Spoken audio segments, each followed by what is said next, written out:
자, 오늘은 페이지 35쪽. 자, 이제 그 유명한 상대성 이론으로 한번 들어가 보도록 하겠습니다. 상대성 이론이 지금 현재 보는 1단원의 마지막 부분이에요. 그런데 사실 수업 들어가기 전에 상대성 이론에 대해서 잠깐 좀 이야기를 하자면은, 이게 물리 1에 추가가 됐을 때 정말 놀랐습니다. 아니, 어떻게 이 상대성 이론이 물리 1이라고 하는 이 과목에 추가가 될 수가 있지? 라는 생각을 했었거든요. 그 전까지는 선생님 때도 그랬지만 이게 대학교 때 가서 배우는 내용이에요. 그러니까 그 전까지는 실질적으로 이 상대성 이론이라고 하는 것을 고등학교에서 물리 1, 물리 2를 다 한다고 하더라도 실제적으로 다뤄지지 않았었던 그런 부분이었거든요. 근데 교육과정이 바뀌면서 물리 1에 이 상대성 이론이 추가가 됐습니다. 그런데 대학생들도 이 상대성 이론을 굉장히 어려워해요. 그러니까 사실 우리가 이제 배우게 되는 상대성 이론보다 조금 더 자세하게 이제 배우고 그런 유도 과정을 배우기도 하겠지만, 어찌됐건 이게 그렇게 쉽지만은 않은 부분이거든요. 그래서 처음에 이 내용을 봤을 때, 야, 그럼 이게 나중에 문제가 나오면 어떻게 나올까? 여기에 대해서 굉장히 많이 좀 고민을 좀 했었었고, 그리고 실질적으로 걱정을 좀 되게 많이 했었습니다. 과연 학생들이 이걸 이해를 할 수가 있으려나? 사실 전달해주는 입장에서도 사실 좀 걱정이 되는 부분이기도 해요. 그러니까 이걸 어느 정도까지 설명을 해줘야지만이 학생들이 좀 이해를 할 수 있을까? 그렇다고 해서 대학교에서 배우는 내용 같은 그런 좀 심도 있는 내용까지 들어가기에는 좀 무리가 있거든요. 그러다 보니까 고민에 고민을 거듭할 수밖에 없었던 단원입니다. 근데 막상 이제 문제들이 출제가 되고 이제 평가원이나 아니면은 수능 문제에서 출제되는 문제들을 봤더니, 아, 생각보다 그래도 할 만한 부분이 아닌가 라는 생각이 드는 그런 단원이었어요. 그런데 사실 이해 자체가 굉장히 어렵습니다. 그 이해 자체가 상당히 어렵기 때문에 조금 신경을 쓰셔서 보실 내용이지만, 여기서 선생님이 다행히도 뭐 좀 희망 아닌 희망? 조언 아닌 조언 같은 걸 좀 든다면은, 내용 자체는 굉장히 어려운데 막상 문제 자체는 그렇게 어렵지 않다라는 거, 그것을 일단 좀 염두를 해 두시고 내용을 좀 살펴보시면 되겠습니다. 아인슈타인의 상대성 이론은, 당시에 아인슈타인이 이 상대성 이론을 이야기할 때도 학회에 발표를 할 때 이 상대성 이론을 완벽하게 이해하는 사람은 아마 나를 포함해서 전 세계에 3명밖에 없을 것이다 라고 이야기했을 정도로 굉장히 복잡한 이론이에요. 그리고 지금은 이제 많은 사람들이 이 내용들을 이해를 하고 있고, 그것을 이용해서 우리 주변에서 실질적으로 이용을 하고 있습니다. 그런데 아직까지도 계속해서 연구를 해야 되는 그런 학문이 바로 이 상대성 이론이라고 생각하셔도 될 정도로 그렇게 좀 중요한 부분이다 라고 생각하시면 돼요. 하지만 우리가 이제 수업을 쭉 진행을 해 오면서 가면서 이제 그 상대성 이론에 대한 내용들을 보다 보면은 정말 이해가 안 가는 게, 우리 주변에서 쉽게 경험하기 힘들지 않나 라는 생각을 하기 때문에 그런 것이거든요. 근데 분명한 건 우리 주변에서 생각보다 많은 부분에서 이 상대성 이론이 다뤄지고 있다라는 것을 조금 이해를 하시고요. 자, 상대성 이론 들어가기 전에 잠깐만 이 상대성 이론에 대한 내용들 간단히 좀 정리를 좀 하도록 하겠습니다. 자, 이 상대성 이론이라고 하는 것은요, 두 가지가 있어요. 두 가지가 있는데, 특수 상대성 이론이라고 하는 게 있고요, 일반 상대성 이론이라고 하는 것이 있습니다. 자, 이렇게 특수랑 일반 두 가지로 나눠집니다. 아인슈타인이 특수 상대성 이론을 먼저 주장을 하고 나서 그 이후로 몇 년 뒤에 일반 상대성 이론들을 만들어내거든요. 근데 이제 많은 사람들이 특수 상대성 이론이 나오고 일반 상대성 이론이 나왔다 이렇게 이야기하니까, 아, 그러면은 특수 상대성 이론에 살을 붙여서 만든 게 일반 상대성 이론인가 보다 이렇게 생각을 하는데 전혀 아니에요. 그러니까 특수 상대성과 일반 상대성 이론은 두 개가 완전히 서로 다른 이론이라고 생각하셔도 될 정도입니다. 자, 일단 특수 상대성 이론은 말 그대로 특수한 상황에서만 일어날 수 있는 상태예요. 그러니까 이 특수라고 하는 게 보통은 우리가 이야기하는 관성 상태에서만 적용이 되는 상대성 이론이 바로 이제 특수 상대성 이론이다 라고 생각을 하시면 되겠습니다. 그러면서 이 특수 상대성 이론에서는 여기 C, 바로 광속이라고 하는 게 굉장히 중요해요. 아시겠죠? 이 광속이 크기가 3 곱하기 10의 8승 m/s이다. 초당 3억 미터를 이동한다. 이렇게 이야기를 하는데, 이때 이 광속 자체가 일정하다라는 그 가정 하에서 어떤 물체가 관성 상태에 있을 때 그런 상대성 이론을 설명하는 게 바로 이제 특수상대성 이론이라고 보시면 되겠습니다. 그러면서 이제 특수상대성 이론에서 뭘 배우게 되느냐? 시간의 상대성이라고 하는 것을 배우게 될 거고요. 그 다음에 시간 팽창, 그 다음에 길이 수축, 그리고 질량 팽창, 이런 내용들. 그리고 아마 질량 팽창에서 우리가 너무나 잘 알고 있는 E는 mc제곱, 바로 이 공식을 살펴보게 될 겁니다. 그랬을 때 특수상대성 이론에서는 우리가 물리 1에서 간단한 계산을 한다라는 것을 기억을 해두시기 바라요. 계산 과정이 포함이 되어 있는 게 특수상대성 이론입니다. 자, 근데 일반 상대성 이론은 아까 이제 뭐 특수상대성 이론에 살을 붙여서 만든 건 아니라 그랬죠. 근데 상대성 이론인데 얘네들이 이제 일반이라고 하는 말이 붙는 이유가 우리 주변에서 일어날 수 있는 상태들, 그러니까 보통 가속도계에서 일어날 수 있는 상대성 이론을 이야기를 합니다. 그러면서 얘네 같은 경우에 일반 상대성 이론은 우리 주변에서 어떤 속도의 변화 같은 것들이 생길 때도 충분히 일어날 수 있는 그런 상대성 이론을 이야기하는 것이고요. 여기에서도 예를 들어서 뭐 시간 팽창이랄지 또는 뭐 빛의 휘어짐, 이것을 뭐 중력 렌즈 효과,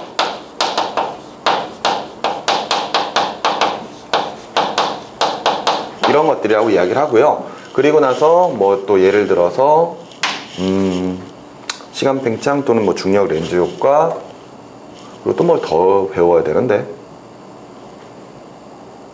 뭐 블랙홀 같은 거, 사건의 지평,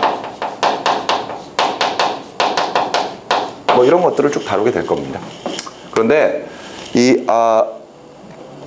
여기에서 이 일반 상대성 이론도 역시 이제 계산에 관련된 내용들이 사실은 출제가 이게 내용들이 있거든요. 계산에 관련된 내용들이. 근데 앞서 특수상대성 이론은 계산을 합니다. 실제로 문제에서.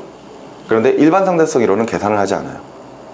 그 이유가 일반 상대성 이론은 우리가 지금 현재 그 뭐 고등학생의 입장에서는 이게 계산할 수 없는 그런 엄청나게 어려운 그런 복잡한 계산식들이 나오기 때문에 일반 상대성 이론에서는 도리어 계산이 나오지 않습니다. 그러니까 사실 훨씬 더 어려운 이론은 일반 상대성 이론인데 도리어 학생들이 많이 고민하는 부분은 특수 상대성 이론이라는 거. 오케이? 그 정도까지만 일단 알아두시면은 뭐 될 겁니다. 관성 상태가 뭐예요? 관성이라고 하는 거는 뉴턴의 운동 법칙에서 나왔던 거죠. 물체가 현재 운동 상태를 그대로 유지하려고 하는 것. 그것을 관성이라고 표현하는데 선생님이 이 특수상대성 이론 하면서 다시 한번 좀 설명을 드리도록 하겠습니다. 알겠죠? 이런 식으로 우리가 배워나간다라고 생각을 하시면 되고요.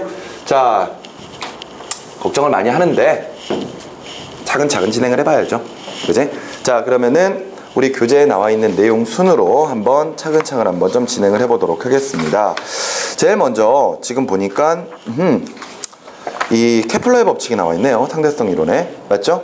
그런데 사실 이거 상대성 이론에 케플러의 법칙이 처음에 나와 있는 거는 뭐 뒤에 가서 만유인력을 유도하거나 뭐 그런 과정에서 필요하기 때문에 나와 있는 건데 이 케플러의 법칙은 그냥 일단 간단하게만 정리를 좀 하도록 하겠습니다. 이 케플러의 법칙은 이 태양 같은 별 주변을 도는 행성들의 움직임에 대한 그런 내용들을 법칙화한 게 바로 케플러 법칙이에요. 그러면서 세 가지의 법칙이 있는데 제1법칙 타원 궤도의 법칙입니다. 자, 이게 무슨 이야기냐면요, 우리는 그 전까지는 태양 주변을 지구와 같은 행성들이 돌 때 원궤도를 그리면서 돌고 있다 라고 이야기를 했었습니다. 맞죠? 예를 들어 행성들이 이렇게 뭐 태양 주변을 일정한 원을 그리면서 돌고 있는 거죠. 빙글빙글빙글빙글. 그러면서 결과적으로 태양으로부터 행성은 반지름 아래에 해당하는 것만큼 떨어져 있다, 이렇게 보통 표현을 했었습니다. 근데 우리가 보통 이야기하는 원의 정의가 중심으로부터 같은 거리만큼 떨어져 있는 점들의 집합을 우리가 이제 보통 원이라고 이야기를 하잖아요. 근데 이 케플러라고 하는 사람이 태양의 크기를 조사합니다. 그랬더니 태양의 크기가 일정한 간격으로 커졌다 작아졌다 하는 현상을 보게 되거든요. 그런데 예를 들어 지구 같은 행성이 태양 주변을 원궤도를 그리면서 돌고 일정한 거리만큼 떨어져 있다면은 항상 어느 시점에서나 이 태양의 크기가 일정하게 보여야 되거든요. 그런데 태양의 크기가 일정하게 커졌다 작아졌다 한다는 이야기는 결과적으로 태양까지의 거리가 조금씩 변한다라는 거죠. 그 과정을 통해서 결과적으로 행성이 태양 주변을 이런 식으로 타원을 그리면서 돌고 있다, 이런 사실을 알게 된 겁니다. 이때 우리가 타원이라고 하는 것의 정의를 좀 살펴보면요, 타원은 중심, 그러니까 우리가 다른 말로 초점이라고 하는데 초점이 두 개예요. 초점이 두 개고요. 초점에서부터 그 타원의 그 선까지 이은 두 선의 길이가 어디에서나 모두 다 동일한 것을 우리가 타원이라고 표현을 합니다. 그러니까 뭐 예를 들어서 요렇게 선을 그리고 요렇게 선을 그렸어요. 그리고 요 지점까지 또 선을 그리고 선을 그렸습니다. 그러면은 요 노란색 선의 길이랑 빨간색 선의 길이가 항상 같은 게 타원이에요. 여기까지 이해가 되시죠? 자, 그런데 이때 케플러가 타원 궤도의 법칙을 이야기했을 때는요, 이렇게 타원이 있는데, 자, 여기에 초점이 두 개가 있습니다. 근데 이 초점의 한 지점에 태양이 이렇게 있어요. 태양이 이렇게 있고 나머지 행성들이 이 궤도를 따라서 빙글빙글 돌고 있다, 이렇게 이제 이야기를 한 게 타원 궤도의 법칙입니다. 그러다 보니까요, 이런 식으로 태양과 가장 가까운 지점에서는 태양이 크게 보일 거고, 반대로 태양에서 가장 멀리 떨어져 있는 지점에서는 태양이 가장 작게 보이는 지점이 생길 거거든요. 이랬을 때 가장 가까운 지점을 근일점, 그리고 가장 멀리 떨어져 있는 지점을 원일점 이라고 이제 표현할 수가 있게 되는 겁니다. 여기까지 이해가 됐죠? 이게 케플러 제1법칙에 해당하는 타원 궤도의 법칙이에요. 자, 그럼 이제 두 번째, 케플러 제2법칙은요, 면적 속도 일정의 법칙입니다. 면적 속도 일정의 법칙. 이게 뭔 얘기냐면요, 우리가 지금 현재 이렇게 행성들이 타원 궤도를 그리면서 돌고 있다라고 가정을 했을 때, 예를 들어 한 바퀴 도는데 걸리는 시간을 우리가 공전주기라고 하겠죠. 한 바퀴 도는데 걸리는 시간. 예를 들어 지구 같은 경우에는 한 바퀴 도는데 1년이 걸릴 거예요. 지금 현재 근일점인 지점에서 한 바퀴 돌아서 다시 근일점까지 오는데 1년의 시간이 걸릴 거거든요. 근데 이때 예를 들어 지구가 한 달 동안 공전을 한다고 쳐봅시다. 그러면은 예를 들어 요 지점에서부터 공전을 시작을 해서 한 달 동안 요 지점까지 갈 거예요. 알겠어?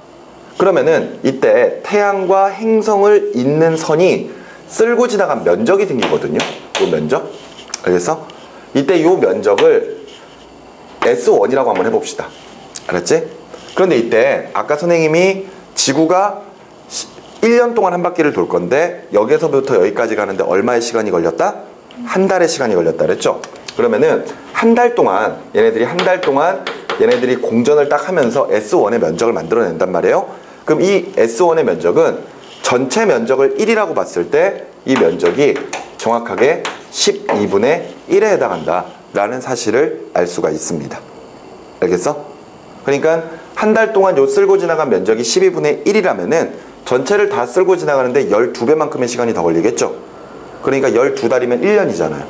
그지? 그렇기 때문에 요 S1이 12분의 1에 해당한다, 이렇게 알 수가 있는 거야. 근데 다른 지점에서도 공전할 수가 있잖아. 이랬을 때 지금 근일점 주변에서 공전하는 것을 봤는데 원일점 주변에서 공전하는 것을 보면은 얘가 여기에서부터 여기까지 공전할 거란 말이에요. 그러면서 역시 똑같이 한 달입니다. 그러는 동안 역시 쓸고 지나가는 면적이 생길 거 아니에요. 요 면적. 근데 요 면적도 S2라면은 이때 얘도 한 달 동안 쓸고 지나갔으면 얼마여야 돼? 12분의 1이어야 된다는 겁니다. 그러면은 지금 현재 요 S1과 S2는 어때야 되는 거야? 같아야 되는 거지. 여기까지 무슨 말인지 이해가 되니? 이랬을 때 면적 속도 일정의 법칙은요, 행성들이 공전을 하면서 같은 시간 동안 공전을 했을 때 쓸고 지나가는 면적은 항상 어디에서나 같아야 된다라는 게 바로 면적 속도 일정의 법칙입니다. 이해돼? 근데 근일점에서 돌 때랑 원일점 주변에서 돌 때랑 그 길이가 달라요? 지금 현재 요게 다르자고 왜 묻고 있는 거죠? 네. 자, 그래서 이제 설명을 해드릴 겁니다. 보세요. 앞서 이야기했던 것처럼 면적 속도 일정의 법칙은 당연히 이 행성들이 공전을 할 때 그 공전 주기가 생길 것이고요. 그 공전 주기의 일부분에 해당하는 시간 동안 공전을 하게 되면은 그때 쓸고 지나가는 요 면적 자체가 어디에서나 동일해야 된다는 거거든요. 그런데 아까 얘기했던 것처럼 근일점 부근에서는 요만큼 공전하면서 S1의 면적을 만들어내고, 그 다음에 그 원일점 부근에서는 요만큼 공전하면서 얘네들이 S2의 면적을 만들어내거든요. 근데 일단 결론은 같은 한 달 동안 공전을 했으면은 요 면적과 요 면적이 서로 각각 12분의 1로 서로 같아야 된다는 거야. 근데 지금 봐봐. 각각 부채꼴이라고 생각을 했을 때 얘는 반지름의 길이가 짧고 얘는 반지름의 길이가 길잖아요. 근데 둘의 면적이 똑같으려면 호의 길이가 달라야 될 거 아니냐. 그러니까 얘는 호의 길이가 길고 얘는 호의 길이가 짧아야 되겠죠. 이해돼? 그래야지만 면적이 같아질 수 있을 거 아니야. 그지? 그 말인즉슨 같은 시간 동안 얘네들이 공전하는 길이가 다르다는 얘기는 공전 속도에도 차이가 생긴다는 거예요. 공전 속도도 다르다는 거야. 원궤도로 가지고 행성들이 돌고 있으면은 어디에서나 공전 속도는 일정해야 되겠지만 타원 궤도를 그리면서 돌고 있기 때문에 공전 속도는요, 근일점 부근에서의 공전 속도와 원일점 부근에서의 공전 속도를 비교했을 때 근일점 부근이 원일점 부근보다 빠르다라는 사실까지도 알 수가 있는 게 바로 두 번째 면적 속도 일정의 법칙입니다. 무슨 말인지 이해가 돼? 그러니까 행성들이 이렇게 근일점으로 가는 동안은 점점 공전 속도가 빨라지는 거고, 반대로 원일점 부근으로 갈수록 공전 속도가 느려진다라는 것까지 설명하는 게 바로 제2법칙, 케플러 제2법칙 면적 속도 일정의 법칙입니다. 여기까지 이해가 되셨나요? 됐어? 자, 그리고 나서 이제 제3법칙이요. 조화의 법칙이에요. 그런데 이 조화의 법칙이라고 하는 게 뭐냐면요, 이 케플러가 이런 식으로 이제 행성들의 움직임들을 살펴보면서 태양으로부터 떨어진 거리와 얘네들이 한 바퀴 도는데 걸리는 시간을 찾아보기 시작을 하거든요. 근데 사실 우리가 앞에 제1법칙에서 타원궤도의 법칙이라고 이야기를 하면서 행성들이 타원을 그리면서 돈다 그랬었죠. 이랬을 때 타원은 긴 지름하고 짧은 지름이 있잖아. 그랬을 때 긴 지름의 절반을 A라고 적으면서 저걸 읽을 때는 장반경이라고 읽습니다. 그리고 반대로 짧은 지름의 절반을 B라고 적은 다음에 읽을 때는 단반경이라고 읽거든요. 알겠어? 그런데 이때 이제 케플러가 어떤 생각을 했냐면은, 아무리 얘네들이 사실은 타원 궤도를 그리고 돌고 있어도 실질적으로 이렇게 찌그러지진 않았다 이거예요. 그러니까 사실은 거의 태양 주변을 행성들이 원궤도를 그리면서 돌고 있다라고 생각을 했었어요. 그러니까 원이긴 원인데 약간 찌그러진 원인 거지. 알겠니? 그러니까 이게 정말로 완전히 찌그러진 타원처럼 돌진 않는 겁니다. 그렇기 때문에 우리가 예전부터 그림을 그릴 때 이렇게 그렸었거든요. 태양이 있으면은 예를 들어 지구 같은 행성들이 원을 이렇게 그리면서 돌고 있는 거야. 근데 너 혹시 해성 기억나니? 해성? 헨리 해성 같은 이런 해성 같은 것도 태양을 일정한 방향으로 돌고 있거든요. 근데 해성 같은 경우에는 진짜로 이렇게 돌아요. 알았어? 그러니까 이런 경우에는 진짜 확실하게 찌그러진 타원이거든요. 그런데 지구와 같은 행성들은 거의 원에 가깝다라고 본 거예요. 알았어? 그러면서 이제 케플러가 태양으로부터 행성이 떨어진 거리를 볼 때 타원이긴 타원이지만 거의 원에 가깝기 때문에 그냥 태양으로부터 떨어진 거리를 A, 장반경으로 생각을 하면서 그냥 이 장반경이 그냥 원의 반지름과 같은 거다, 그냥 이렇게 생각을 해버렸어요. 그러니까 그냥 원이라고 생각을 한 거야. 무슨 말인지 알겠지? 그러면서 표로 정리를 해보는 겁니다. 각각의 행성들의 공전 주기랑 그 다음에 장반경 A, 요걸 조사를 한 거예요. 그러니까 A라고 하는 게 결과적으로는 반지름인 거지, 반지름. 원의 반지름. 그걸 이제 막 조사를 해봤던 거지. 뭐 예를 들어서 지구 같은 경우에는 태양으로부터 떨어진 거리를 1AU라고 볼 수가 있어요. 1AU. 그랬을 때 공전 주기는 한 바퀴 도는데 1년 걸리니까 공전 주기가 1년인 거지? 맞지? 이런 식으로 해서 뭐 지구, 그 다음에 뭐 나머지 행성들 쭉 이렇게 정리를 했겠죠. 맞죠? 그랬더니 여기에서 장반경의 길이, 즉 태양으로부터 멀리 떨어져 있으면 멀리 떨어져 있을수록 공전 주기 자체도 길어진다라는 사실을 알게 된 거예요. 그래. 결과적으로 태양으로부터 멀리 떨어져 있으면은 그만큼 먼 궤도를 돌아야 되니까 한 바퀴 도는데 오랫동안 시간이 걸리겠지. 이걸 찾아낸 거죠. 여기까지 이해가 되시나요? 근데 케플러가 여기서 또 끝내버린 게 아니야. 이걸 여기서 끝낸 게 아니라 이거를 계속해서 조사를 합니다. 그래서 결과적으로 지금 현재 우리가 보고 있는 이 공전주기랑 장반경에 어떤 관계를 찾아내기 시작하는 거예요. 그러니까 단순히 거리가 멀어지니까 공전주기가 길어진다, 그걸로 끝내버린 게 아니라 그렇다면 과연 얘네들 사이에서는 어떤 관계가 있을까? 이거를 수학적으로 계산하기 시작을 했던 거예요. 그랬더니 여기서 공전주기의 제곱과 장반경의 세제곱이 서로 비례관계다라는 사실을 알게 된 겁니다. 알겠니? 또는 공전주기의 제곱은 장반경의 세제곱에 비례하기 때문에 여기다가 상수값 K를 넣어서 곱해주면은 이 값이 나온다. 이것을 찾아내게 된 거죠. 그러니까 그래프로 그리면은 이런 거야. 예를 들어서 여기가 장반경의 세제곱이고 여기가 공전주기의 제곱이면은 수성, 금성, 지구, 화성, 토성, 천왕성, 해왕성 같은 행성들이 이렇게 찍히더라 이거예요. 그래서 선을 그려보면은 이렇게 되더라 이거지. 이런 그래프를 우리가 비례관계라고 하죠. 그래서 이 그래프의 기울기를 결과적으로 상수값 K라고 놓고 공식을 이렇게 만들어낸 거야. 이 사람이. 무슨 말인지 알겠어? 이걸 찾아낸 게 이제 조화의 법칙입니다. 오케이? 자, 지금 현재 우리가 보고 있는 케플러의 법칙은 이렇게 제1법칙 타원궤도의 법칙, 제2법칙 면적속도 일정의 법칙, 제3법칙 조화의 법칙이에요. 오케이? 근데 케플러가 이 케플러의 법칙들을 이렇게 만들어 내놓고요. 이것으로 가지고 이제 천체의 움직임을 설명을 합니다. 그랬을 때 이 케플러의 법칙이 나중에 굉장히 큰 영향을 미쳤던 그런 하나의 또 이론이 바로 만유인력이었어요. 우리 만유인력 하면은 뉴턴이 사과나무에서 사과 떨어지는 걸 보고 관찰했다, 알아냈다, 뭐 이렇게 이야기를 하잖아요. 그러면서 사과가 떨어지는 걸 보고 지구가 사과를 잡아당기네? 결과적으로 물체 사이에서는 잡아당기는 힘이 있구나, 이러면서 만유인력을 만들어냈다라고 알고 있는데 전혀 아닙니다. 그게 아니고요.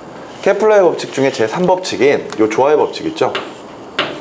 이 조화의 법칙을 통해서 바로 이 뉴턴은 만유인력 법칙을 유도했다라고 생각을 하시면 돼요. 그래서 실질적으로 굉장히 중요한 이론 중에 하나입니다. 자, 우리 지금 교재 35쪽과 36쪽에는요, 지금 현재 이 케플러의 법칙을 굉장히 좀 자세하게 설명이 되어 있어요. 그런데 이 정도까지 보실 필요도 없습니다. 아직까지는. 그냥 이 케플러의 법칙이 이런 것들이 있다라는 것 정도만 알아두시면 되고요. 사실 이 케플러의 법칙이 융합과학 때부터 나오거든요. 근데 융합과학 때는 주로 케플러 제1법칙과 제2법칙 요 두 가지로 가지고 문제를 상당히 많이 내요. 그리고 조화의 법칙은 사실 너무 간단하거든요. 계산 과정이 너무 간단하다 보니까 문제에 나와도 그렇게 비중은 많이 없었어요. 그러니까 너무나 쉽게 아이들이 풀어보는 부분이니까. 근데 이제 물리월에서는 조화의 법칙이 상당히 중요하게 다뤄집니다. 왜일까요? 바로 이것을 통해서 뭐가 만들어졌으니까? 만유인력의 법칙이 유도가 됐으니까요. 그렇기 때문에 조화의 법칙을 굉장히 중요시 보고 있다라고 생각을 하시면 되겠습니다. 아시겠죠? 자, 자세한 내용들은 사실 크게 볼 필요는 없어요. 그러면서 거기 페이지 36쪽으로 넘어가시면은 조화의 법칙 설명하면서 그 아래쪽에 행성이 태양 주위를 도는 것은 만유인력이 구심력의 역할을 하기 때문이다 라는 이야기가 나와 있거든요. 여기서 선생님이 하나만 좀 추가를 좀 하도록 하겠습니다. 앞에를 보세요. 그러니까 요거를 이제 설명을 할 거예요. 조화의 법칙에서 만유인력 법칙이 유도되는 과정을. 근데 보면은 제일 먼저 우리가 하나 알아야 될 게 등속 원운동이에요. 이 등속 원운동이라고 하는 게 일정한 속력으로 원운동을 하는 것을 우리가 등속 원운동이라고 하죠. 맞지? 그래서 예를 들어서 하나의 물체에다가 실을 매달아 가지고 빙글빙글 돌리면은요, 얘네들이 요 궤도를 일정한 속력으로 빙글빙글 돈다, 이렇게 이야기를 하잖아. 그랬을 때 이것을 우리가 이제 등속 원운동이라고 표현하거든요. 근데 이 등속 원운동은 물체에게 항상 중심 방향으로 가해지는 힘이 필요합니다. 힘. 오케이? 그러니까 우리가 요 힘을 구심력이라고 이야기를 해요. 그랬을 때 물체는 항상 원의 접선 방향으로 나아가려고 하거든요. 그랬을 때 그 물체의 운동 방향과 힘의 방향이 항상 수직이면은 이때 물체가 등속 원운동을 할 수 있다, 이렇게 이야기를 합니다. 근데 지금 현재 등속 원운동이라고 하는 것은 속력이 일정해야 돼요. 그런데 얘가 원운동을 하고 있지. 그러니까 각각의 지점에서 항상 물체는 접선 방향으로 이동을 하다 보니까 계속해서 물체의 방향의 변화가 생기거든요. 그래서 실질적으로 이 등속 원운동도 가속도 운동입니다. 가속도 운동. 무슨 말인지 이해가 되니? 예를 들어 등속 직선 운동이라면은 물체는 빠르기도 일정하고 방향도 일정하니까 그 경우에는 힘이 전혀 가해지지 않는 상태가 돼버려요. 그런데 얘는 힘이 존재를 하죠. 그러면서 빠르기에는 변화가 없지만 방향의 변화가 생기기 때문에 가속도 운동입니다. 오케이? 자, 그랬을 때 지금 현재 여기서 우리가 몇 가지 상황들을 좀 정리를 할 수가 있는데, 얘가 V의 일정한 속력으로 빙글빙글 돌아가면서 예를 들어 한 바퀴 도는데 걸리는 시간을 T라고 한번 해보도록 합시다. 이게 공전 주기가 되는 거예요. 한 바퀴 도는 거니까. 그러면은 예를 들어서 요 사이의 거리를 R이라고 쳤을 때 공전 주기 T는 하고 정리하면은 이게 시간이잖아요. 시간. 그러면은 속력분의 거리가 되는 거지. 그러면은 돌아가는 속력은 V가 될 거고요. 맞죠? 그리고 한 바퀴 도는 원의 둘레가 2파이 R일 거 아니야. 맞지? 이렇게 정리할 수 있겠죠? 그리고 나서 만일 속력은 하고 정리를 해버린다면은 속력은 시간분의 거리니까 공전주기 T분의, 그죠? 2파이 R. 이렇게 정리하면은 우리가 각각 등속 원운동의 속력까지도 정리를 할 수가 있겠네요. 여기까지 이해가 되시죠? 그런데 앞서 이야기했던 것처럼 등속 원운동은 가속도 운동이거든요. 가속도 운동. 그랬을 때 가속도 운동을 한다면은 그 물체는 가속도가 생겨야 돼요. 그랬을 때 그 가속도를 구심가속도라고 표현합니다. 구심가속도 A. 알았니? 그랬을 때 그 구심가속도는 R분의 V 제곱으로 가지고 계산할 수가 있어요. 이건 정해져 있는 거야. 알았니? 반지름 R분의 속력 V 제곱이 구심가속도예요. 그런데 이때 이 물체가 등속 원운동을 하기 위해서 구심력이 필요하다고 그랬죠.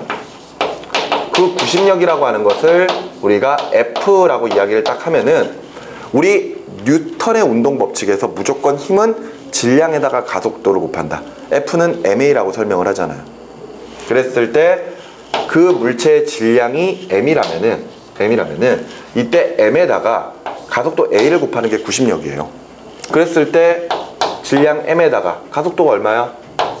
R분의 V 제곱이잖아. 맞지? 이걸 곱한 게 구심력이 되는 겁니다. 여기까지 이해가 되셨나요? 자, 그럼 다시 1로 넘어와서, 아까 뉴턴이 조화의 법칙을 통해서 만유인력 법칙을 유도를 했다 그랬죠. 그러니까 쉽게 말해서 이거예요. 자, 조화의 법칙에서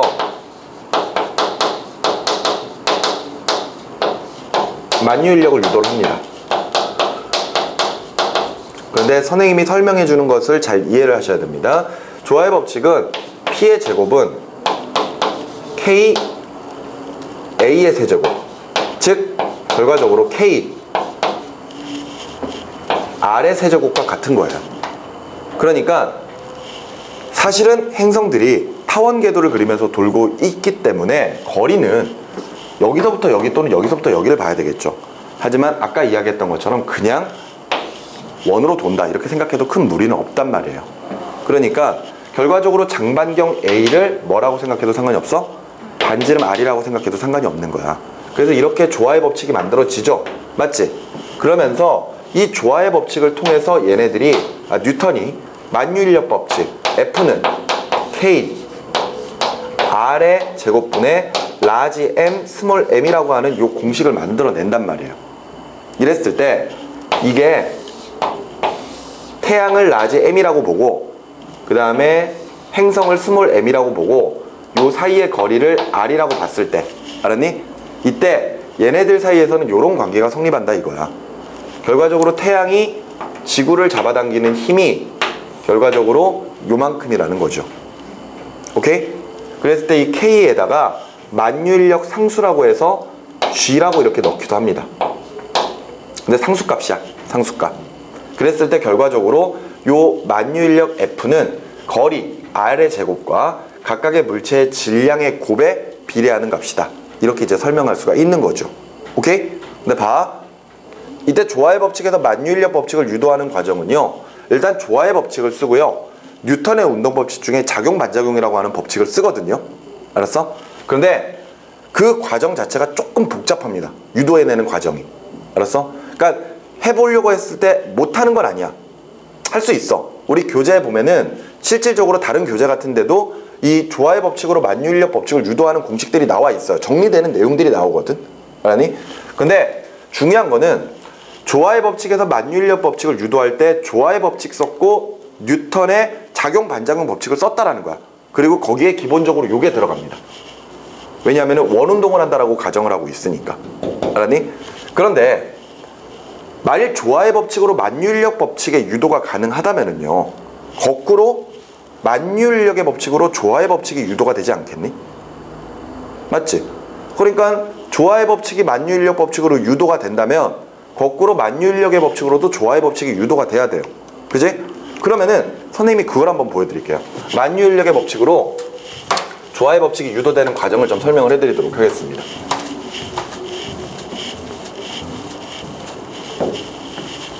결론이 나와 있는 거야. 알았니? 그러니까 조화의 법칙, 이 공식으로 이걸 만들어낼 수 있다는 거야. 그럼 거꾸로 이걸로 가지고도 이걸 만들 수가 있어야 되겠지. 맞지? 자, 봐봐. 만유인력은 F는 G R의 제곱분의 라지 M 스몰 M이에요. 맞죠? 근데 이게 태양이 지구를 잡아당기는 힘이라고 하지 않았었니? 맞지? 그러면 이 지금 현재 태양 주변으로 행성이 등소 원운동을 하고 있다면은 이때 지금 현재 작용하고 있는 저 만유인력 F는 결과적으로 뭐에 해당한다? 구심력에 해당한다. 이렇게 볼 수가 있는 거잖아. 맞지? 그러면 GR의 제곱분의 라지 M 스몰 M은 결과적으로 구심력과 같아야 되니까 질량 M분의 M에다가 R의 제곱분의 R분의 V제곱, 이렇게 정리를 할 수가 있겠죠. 여기까지 이해되시나요? 자, 이 값이랑 이 값은 서로 같은 겁니다. 그랬을 때 소거할 수가 있는 게 있죠.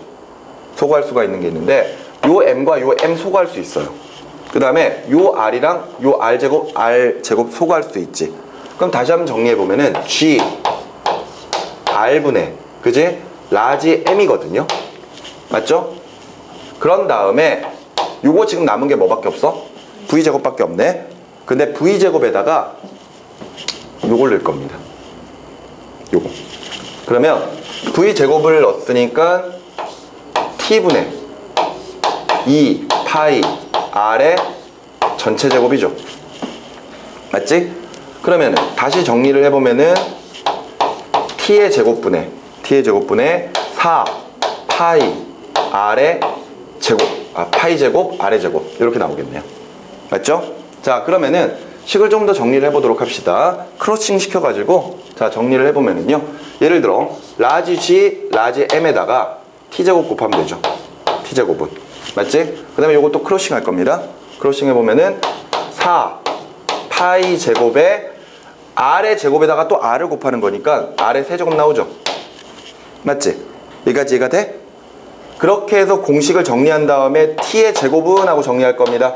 그러면은 GM 넘겨버리면 되겠네요. GM 넘겨버리면은 라지 G분의 라지 G 라지 M분의, 그지? 4 파이 제곱 R의 세제곱으로 정리할 수가 있어요. 맞죠? 그럼 여기 보세요. 이때 G라고 하는 건 상수값입니다.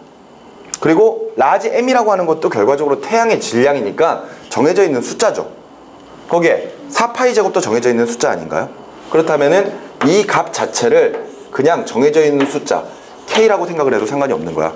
그럼 정리해보면은 T의 제곱은 K R의 세제곱이 나오잖아요. 이게 뭐야? 결과적으로 공전주기의 제곱과 거리의 세제곱은 비례한다. 이렇게 식이 나오게 되는 거죠.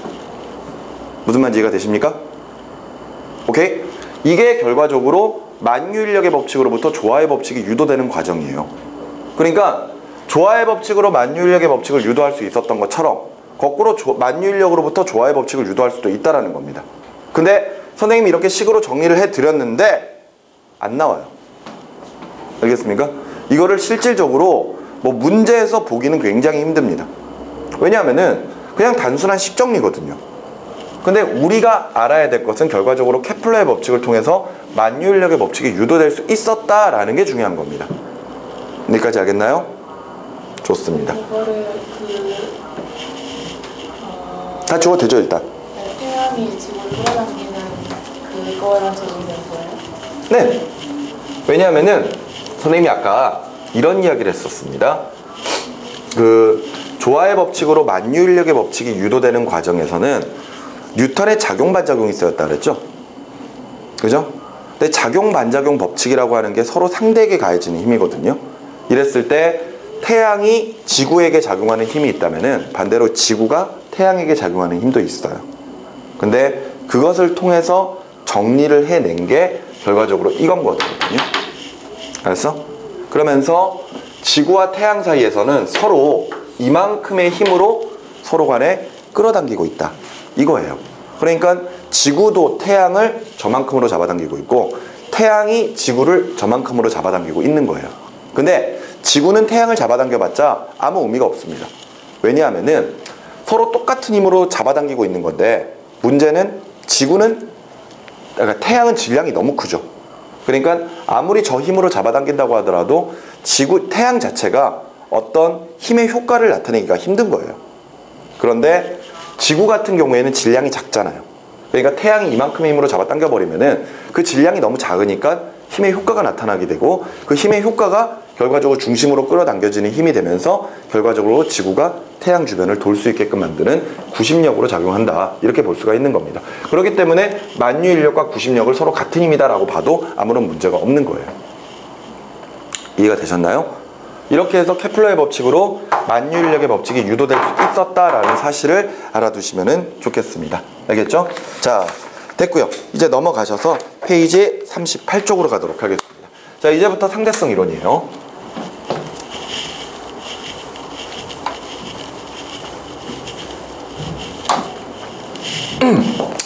자, 페이지 38쪽에 상대성 이론부터 시작을 할 건데 이때 상대성 이론이 탄생되는 과정에 대해서 나와 있습니다. 맞죠? 근데 자세하게 보실 필요는 없어요. 그냥 내용 자체만 조금 보면은요, 첫 번째 맥스웰이라고 하는 사람이 전기와 자기를 합쳐서 전자기장을 주장을 합니다. 그러면서 그 전자기장이 결과적으로 전달되는 속도와 빛의 속도가 결과적으로 일치하기 때문에 전자기장이 곧 빛이다. 빛은 곧 전자기장이다. 이렇게 해석을 했던 사람이 바로 맥스웰입니다. 알겠습니까? 그런데 말이죠. 두 번째 보면은 발광 에테르라고 하는 게 있죠. 이 발광 에테르라고 하는 게 뭐냐면요. 우리가 빛을 파동으로 설명하던 시기가 있었습니다. 파동. 그러니까 우리 주변에서 이제 파동의 대표적인 예가 음파, 소리 같은 게 있고요. 아니면 물결파 또는 지진파 이런 파동들이 있죠. 근데 그런 파동들이 종파, 횡파 뭐 이런 게 있는데 우리가 보통 파동을 이렇게 그림을 그리잖아요. 이렇게. 맞죠? 이 모습이 횡파죠. 근데 종파 같은 경우에도 앞뒤로 이렇게 흔들흔들 거리면서 소한 지점과 밀한 지점들이 생깁니다. 근데 그것도 이렇게 표현할 수 있어요. 그러니까 그냥 이게 하나의 파동이라고 생각해도 전혀 문제가 없습니다. 그러니까 예를 들어 음파 같은 경우에는 앞뒤로 흔들흔들 거리기 때문에 종파거든요. 그러면 원래 그림을 그리면은 빽빽한 지점과 펼쳐지는 지점들을 그림을 그려야 되는데 그냥 이렇게 그려도 상관은 없어요. 그림으로 그릴 수 있는 방법이 있거든요. 그러니까 어찌됐건 이게 파동이라고 생각을 하세요. 근데 앞서 이야기했던 것처럼 빛을 파동으로 생각했던 시절이 있었습니다. 근데 이 파동이라고 하는 게 그냥 단순히 에너지의 흐름이다라고만 설명을 하는 게 아니라 파동은 항상 매질의 도움을 받아서 이동을 한다. 이렇게 이야기를 하거든요. 그러니까 파동을 전달해 줄 수 있는 물질이 있어야지만 되는 겁니다. 그것을 우리가 이제 매질이라고 표현을 하고 있었던 거죠. 오케이? 그런데 앞서 우리가 봤던 파동의 종류 중에 음파는 예를 들어 소리의 전달이잖아요. 그게 이제 우리 주변에 있는 공기나 아니면은 고체, 액체 같은 매질이 있으면 전달이 됩니다. 물결파는 물이라고 하는 매질이 있어야 되고요. 지진파는 땅이라고 하는 매질이 있어야 되죠. 이런 식으로 파동이 매질이 있어야지만 전달된다는 것을 알게 됐었는데 이상하게도 빛은 매질이 없어도 전달이 돼버려요. 그러니까 아무것도 없는 진공 상태에서도 빛은 전달이 되거든요. 그러니까 파동이라고 우리가 빛을 파동이라고 생각했던 그 시절에는요, 다른 파동들은 모두 다 매질이 있어야지만 전달이 되는데 빛은 매질이 있건 없건 상관이 없거든요. 특히 뭐 예를 들어 투명한 고체나 또는 액체나 기체가 있으면 그냥 전달됩니다. 근데 아무것도 없는 진공 상태에서도 빛이 전달이 돼버리거든요. 그러니까 도대체 왜 빛이 우리가 봤을 때 아무것도 없는 저 진공 상태에서도 전달되는 걸까? 그러면 기존의 다른 물질들이 다 매질이 있어야지만 전달된다면은 빛도 무조건 매질이 있어야지만 전달될 거 아니야. 맞지? 그러니까 아마도 우리가 진공 상태라고 알고 있는 아무것도 없는 공간에도 분명히 무언가 매질이 있을 거다. 이렇게 학자들이 생각하기 시작했던 거예요. 그게 바로 에테르라고 하는 가상의 매질입니다.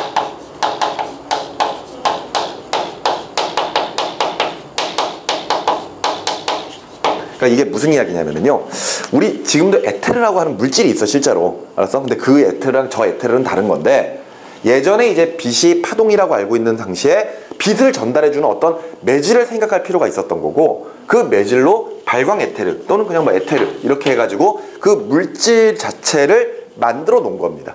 생각을 하고 있었던 거예요. 그러면서 예를 들어 우주 공간에는 에테르가 가득 차 있다.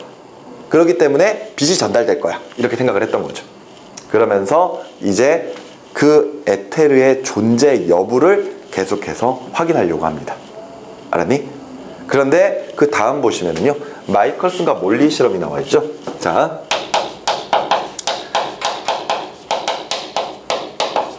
이 마이컬슨과 몰리라고 하는 사람이 에테르의 존재 여부를 확인하는 실험을 진행을 합니다. 이게 무슨 이야기냐면요, 당시에 에테르가 아직까지 밝혀지지 않았는데 이 마이컬슨과 몰리는 그 에테르가 실제로 존재한다면 에테르가 분명히 움직이고 있을 것이다. 어떤 일정한 방향으로 움직이고 있을 것이다. 이렇게 이제 생각을 했었어요. 알았니? 예를 들어 에테르 자체가 정지해 있다고 하더라도 지구상에 있는 우리에게는 에테르가 움직이는 것처럼 느껴질 거라고 생각을 했습니다. 왜냐하면은 보세요. 태양이 있고 지구가 있고 지구가 이렇게 반시계 방향으로 회전하고 있을 거 아니야. 공전하고 있을 거 아니야. 근데 여기에 에테르가 가득 차 있다고 쳐봅시다. 알았니?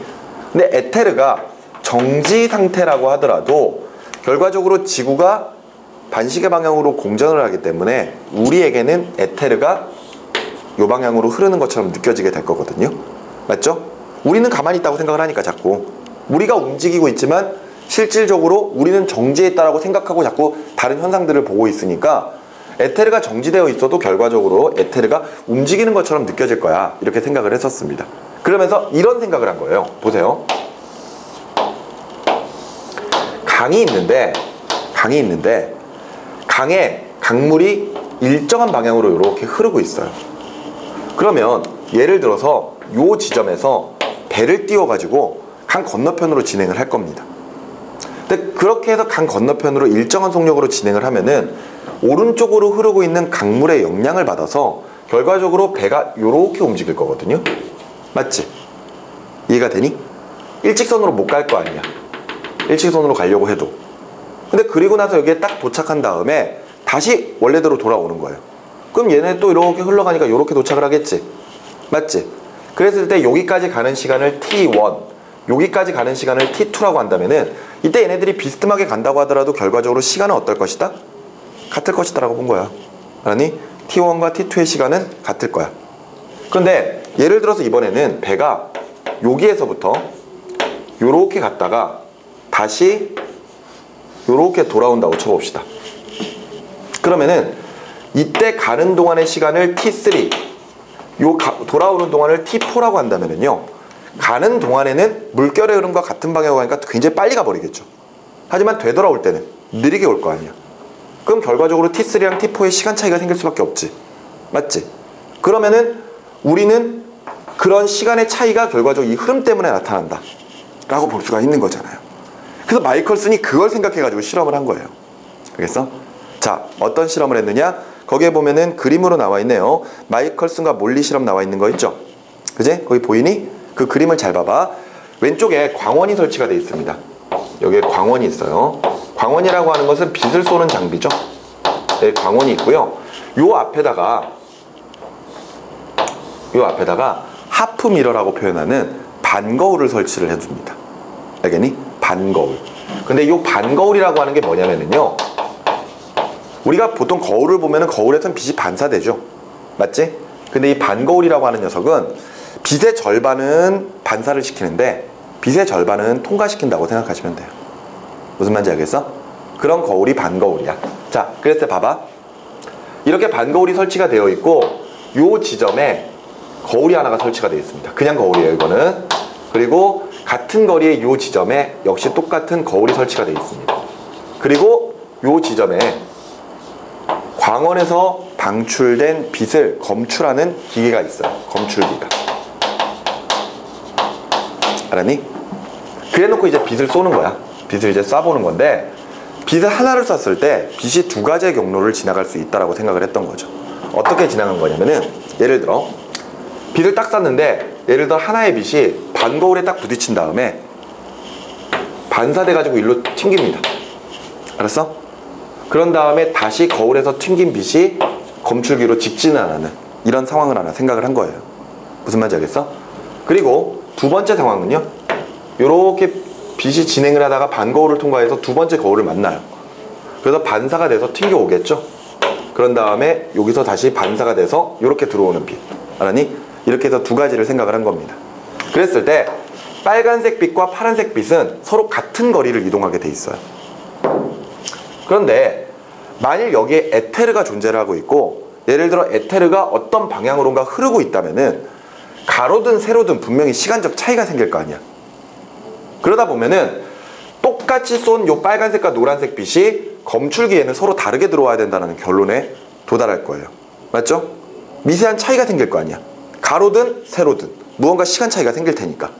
맞지? 그랬을 때 만일 시간의 차이가 생긴다면 분명히 에테르가 어느 방향으로 흐르고 있다는 것을 증명할 수가 있는 거지. 그래서 실험을 했던 겁니다. 그런데 이거를 계속 실험을 해요. 여러 가지 조건을 주면서 계속 실험을 하거든.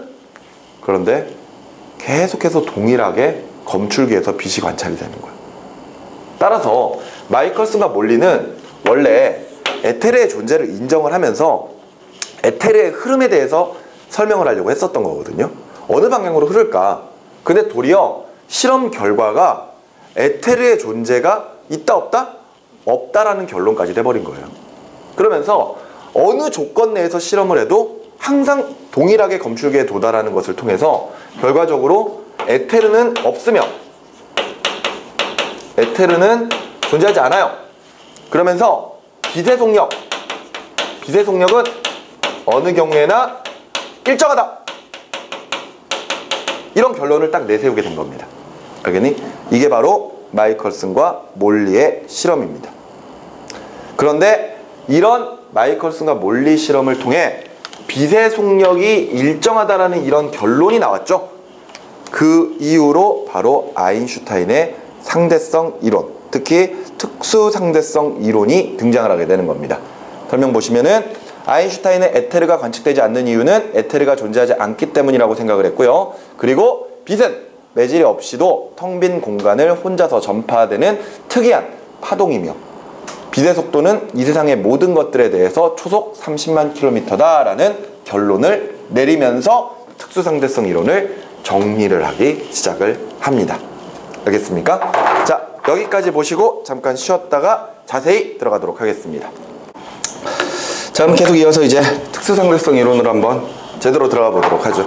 자, 아까 선생님이 잠깐 특수상대성 이론에 대한 내용을 이야기를 했었는데, 이 특수상대성 이론이라고 하는 게 아인슈타인이 특수한 상황에서 일어날 수 있는 상대성 이론을 정리를 한 내용입니다. 그랬을 때 우리는 제일 먼저 도대체 상대성 이론이라고 하는 게 뭐지? 이걸 한번 생각을 해야 될 거 아니에요. 그죠? 자, 거기에 보시면 두 번째 특수상대성 이론의 가설이 있습니다. 일단 아인슈타인이 이 특수상대성 이론을 주장하면서 세웠던 가설이 두 가지가 있거든요. 그 두 가지를 일단 좀 먼저 이해를 해야 되는데, 상대성 이론의 첫 번째 가설은 상대성 원리입니다. 상대성 원리. 그리고 두 번째가 광속 불변의 법칙. 이 요 두 가지가 바로 아인슈타인이 특수상대성 이론을 만들어내게 된 이 가설이다라고 생각을 하시면 되겠어요. 우리 교재에 균일하게 움직이는 모든 좌표계에서는 모든 자연법칙이 동일하다라는 설명이 나와 있죠. 이게 바로 상대성 원리입니다. 그리고 나서 두 번째, 광속은 광원이라고 하는 것은 빛을 내는 물체죠. 또는 관측자의 운동에 관계없이 항상 같은 값을 갖는다. 이것을 지금 이야기하는 게 두 번째 광속 불변의 법칙이거든요. 그랬을 때 바로 밑에 상대성 원리가 나와 있습니다. 여러 가지 물리 현상의 발생은 각 관측자의 입장 또는 좌표계와 상대적이어서 특정한 관측자를 우선시킬 수 없다는 원리를 이야기한다라는 이야기가 되어 있죠. 자, 그런데 말이 조금 어렵죠? 그지? 자, 한번 해보세요. 자, 상대성 이론 하면은 제일 먼저 생각나는 사람이 이제 아인슈타인이에요. 그러다 보니까 저 상대성 이론이라고 하는 게 아인슈타인이 주장한 건가 보다 이렇게 이제 많이 이야기를 하는데 그렇지는 않습니다. 그러니까 이 상대성 이론, 상대성 원리라고 하는 거는 그 전부터 있었어요. 그러니까 예를 들어 갈릴레이 시대부터 뉴턴 이런 사람들에 이어서 이런 사람들은 모두 다 계속해서 상대성 원리에 대해서 이야기를 하거든요. 그러니까 상대성 원리가 동일한 좌표계 내에서는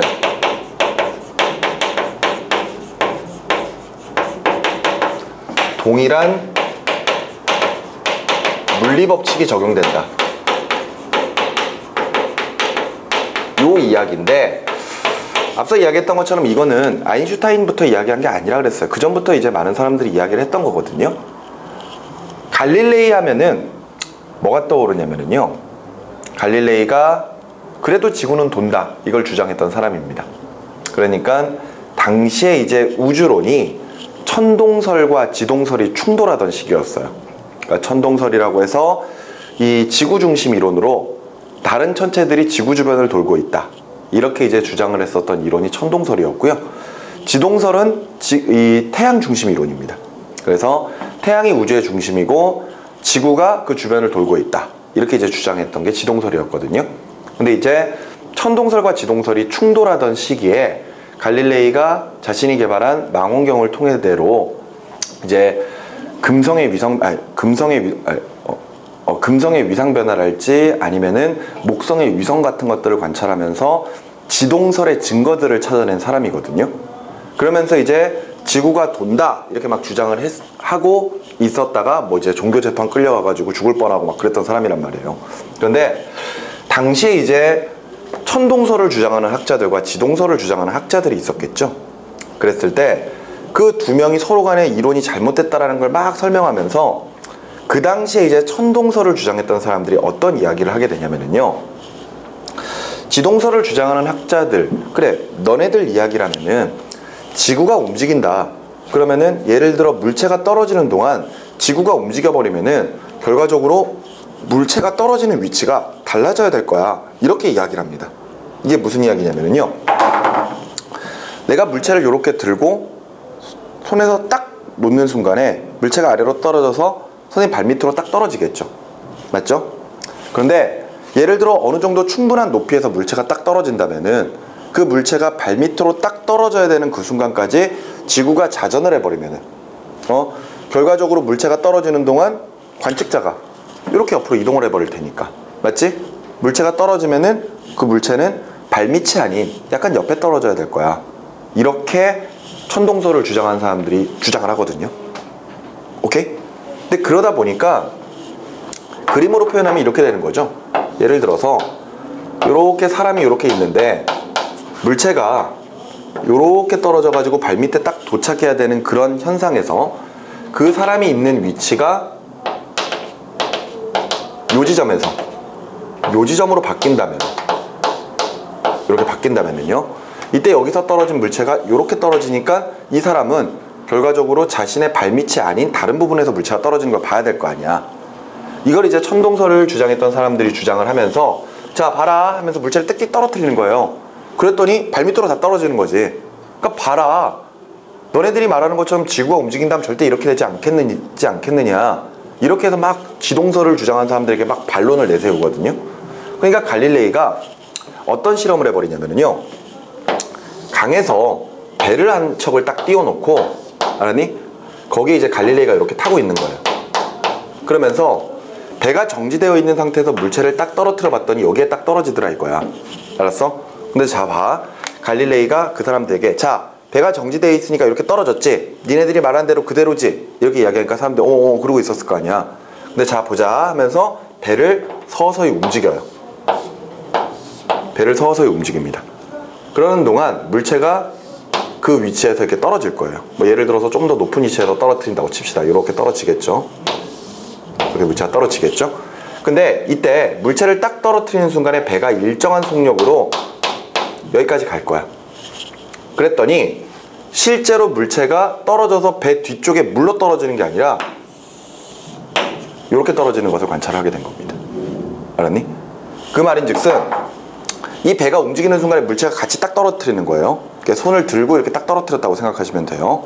근데 그렇게 했을 때 물체가 배 바깥쪽으로 떨어지는 게 아니라 그 사람의 앞쪽, 그러니까 원래 배가 정지되어 있을 때 떨어지는 위치랑 완전히 동일하게 떨어진다는 것을 실제적으로 실험으로 딱 보여줘 버려요. 알았니?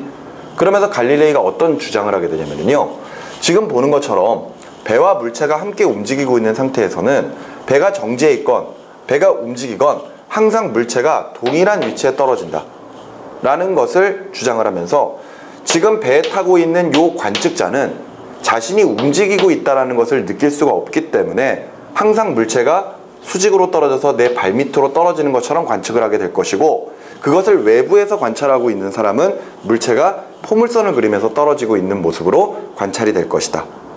이렇게 설명을 해버립니다. 무슨 말인지 이해가 되시나요?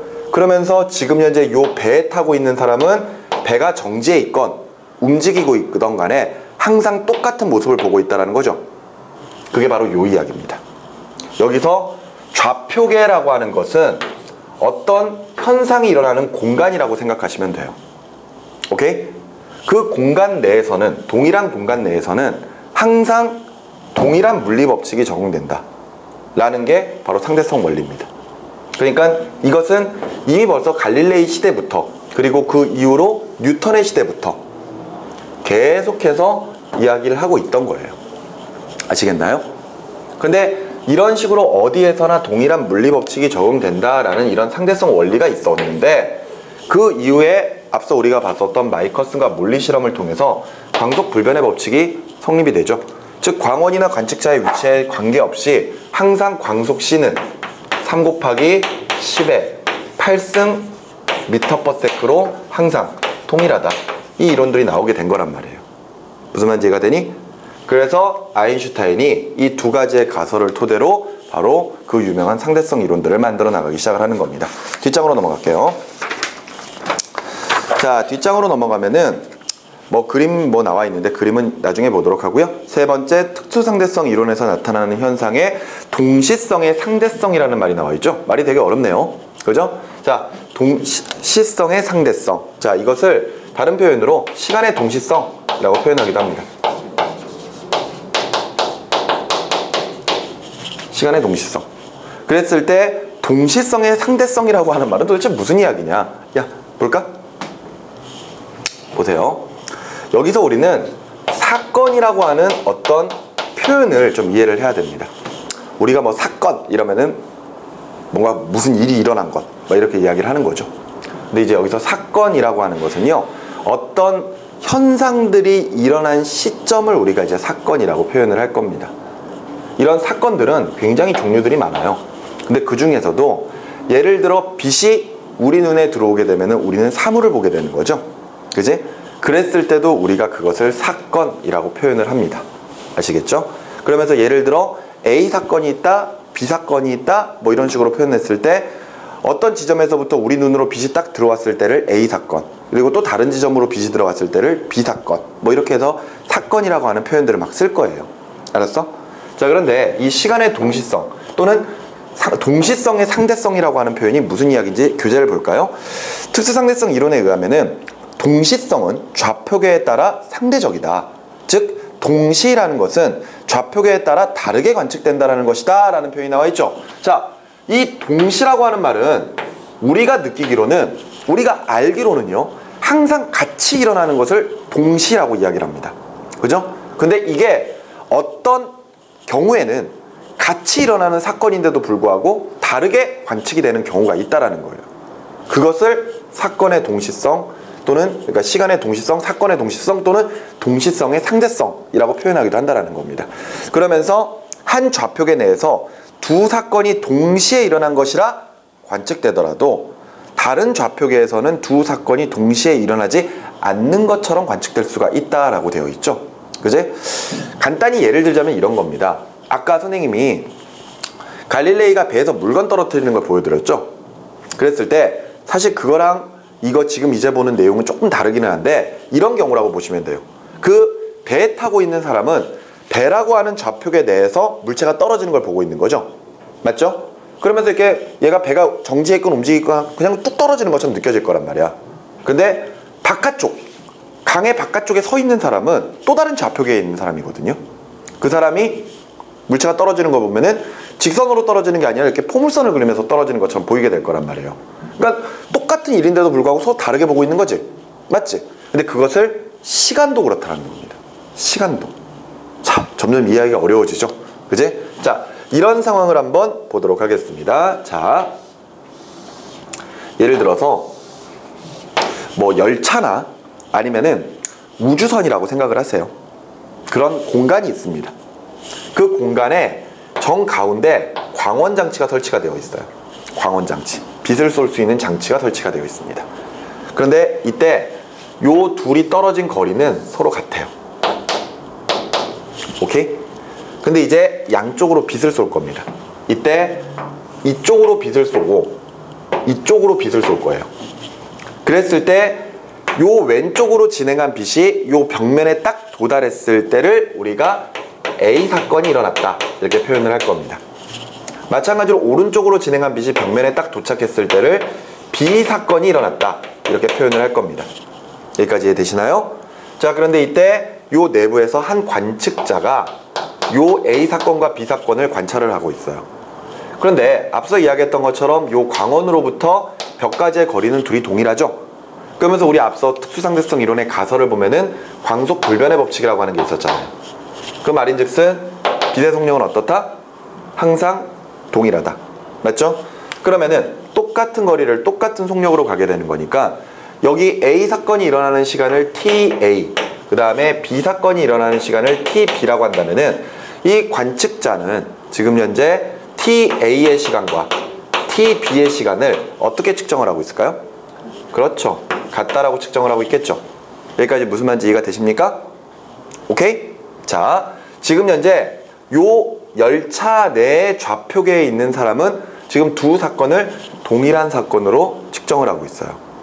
맞죠? 자, 그런데 이번에도 똑같은 상황을 한번 좀 생각을 해보도록 합시다. 자, 열차가 이렇게 있어요. 열차가 이렇게 있고 역시 광원장치가 이렇게 설치가 되어 있습니다. 그리고 앞서 봤던 것처럼 요 사이의 거리는 동일해요. 아시겠죠? 그리고 나서 빛을 쏴서 여기에 도착했을 때를 A 사건, 그 다음에 여기에 도착했을 때를 B 사건이라고 표현을 할 겁니다. 알겠습니까? 오케이? 자, 근데 이번에는 관측자가 열차 내가 아니라 열차 밖에서 이 상황을 관찰을 할 거예요. 알겠지? 근데 여기서 이 열차가 매우 빠른 속도로 움직이고 있습니다. 열차가 매우 빠른 속도로 일정한 속력으로 움직이고 있어요. 앞서 이 경우에서는요, 열차가 정지해 있건 움직이고 있건 아무런 상관이 없습니다. 왜냐하면 어차피 관측자는 이 물체와 함께 움직이고 있으니까. 알았니? 근데 자, 이 상황에서 지금 물체가 지금 오른쪽으로 매우 빠른 속력으로 움직이고 있어요. 근데 여기서 매우 빠르다라는 속력이 어느 정도냐면요, 거의 광속에 가까운 속력이라고 한번 생각을 해봅시다. 아시겠죠? 그러니까 예를 들어 광속에 대해서 한 90% 정도의 속력을 가지는 한 0.9c 정도? 그 정도의 속력을 가지고 있다고 한번 생각을 해보자고요. 알겠죠? 자, 그런 상태에서 관측자가 이 광원에서 빛이 번쩍하는 순간에 각각 A 사건과 B 사건이 일어나는 시간을 딱 측정을 할 거예요. 알았어? 근데 매우 극도로 짧은 순간에 빛들이 도착을 하겠죠. 그런데 이 열차가 매우 빠른 속도로 움직이고 있다는 것, 요걸 잘 생각하셔야 됩니다. 그러다 보니까 빛이 번쩍하는 그 순간에 열차가 이동을 해버리는 거예요. 알았어? 그러면서 빛을 번쩍 쐈을 때 열차가 요 위치로 이동을 하게 됩니다. 빨간색 경로로. 알았니? 그러면 이 관측자는요, A 사건이 일어나는 것은 광원으로부터 요만큼 거리만큼 이동을 했을 때, 알았니? 그때 이미 A 사건이 일어나는 것처럼 보여버려요. 알았어? 하지만 B 사건은 요만큼을 가야지만이 일어날 수 있는 사건으로 측정을 해버립니다. 그러면 이때 여기에 도착했던 시간을 TA'이라고 하고요, 이 시간을 TB'이라고 가정을 한다면은 이때 바깥쪽에서 측정하고 있는 이 관측자는 TA'과 TB'을 서로 다르게 관찰하고 있겠죠. 특히 시간은 얘가 길어지는 걸 거 아니야. 무슨 말인지 이해가 되니? 하지만 이런 상황에서도 관측자가 이 열차 내에 있다면은요, 이게 정지해 있건 빠르게 움직이고 있건 동일하게 측정을 해버립니다. 왜? 같이 움직이니까. 알았니? 같이 움직이니까. 간단한 거야. 지금 이 상황이 열차가 정지해 있건 움직이고 있건 전혀 상관은 없는 거예요. 그랬을 때 열차만 움직이는 게 아니라 이 사람도 같이 움직여 버리잖아요. 그러니까 얘네들이 이렇게 똑같이 움직이고 강원장치를 똑같이 움직여 버리니까 결과적으로는 A 사건이 가야 되는 거리, B이 가야 되는 거리랑 B 사건이 가야 되는 거리가 동일하게 측정이 되는 겁니다. 하지만 이 상황에서는 지금 현재 관측자가 좌표계 바깥쪽에 있어요. 그런 상태에서 보게 되면은 이 벽이 여기로 바뀌어 버리는 거야, 순간적으로. 그러니까 요만큼만 진행해도 도착하면 사건이 일어나는 것처럼 보이게 되는 거지만 이쪽 벽은 이만큼으로 멀어져 버리는 거죠. 그러니까 더 먼 거리를 이동을 해야지만이 도착하는 것처럼 느껴지게 될 거란 말이에요. 따라서 이 내부에 있는 사람은 열차가 정지해 있건 움직이건 상관없이 항상 똑같은 사건으로 보고 있어요. 이 사건은 동시에 일어났다라고 생각을 하지만 바깥쪽에 있는 사람은 그렇지 않다는 겁니다. 이 사건이 먼저 일어나고 그 다음에 이 사건이 일어났다라고 측정을 해버리는 거예요. 알았니? 이게 바로 동시에 일어나는 사건이 좌표계에 따라 다르게 보일 수 있다는 상대성입니다. 알겠니? 이게 특수상대성 이론에서 첫 번째로 나오는 거예요. 그래서 거기에 박스에 보시면은, 즉 서로에 대해 움직이고 있는 관측자들은 사건의 동시성에 대해 의견 일치를 볼 수가 없다라는 말이 나와 있죠. 이 사람은 뭐라고 주장하겠어? 두 사건이 동시에 일어났어 라고 이야기하겠지. 하지만 바깥쪽에 있는 사람은 아니야, A 사건이 먼저 일어나고 B 사건이 나중에 일어난 거잖아, 이렇게 이야기를 할 거란 말이에요. 맞지? 똑같은 현상을 보고 있는데도 불구하고 두 명이 서로 다르게 이야기를 하는 겁니다. 여기까지 무슨 말인지 이해가 되시나요? 이게 시간의 상대성이에요. 시간의 상대성, 그러니까 동시에 일어나는 사건이 관측자의 좌표계에 따라 상대적으로 달라질 수 있다, 이것을 설명하는 이론이다라고 보시면 되겠습니다.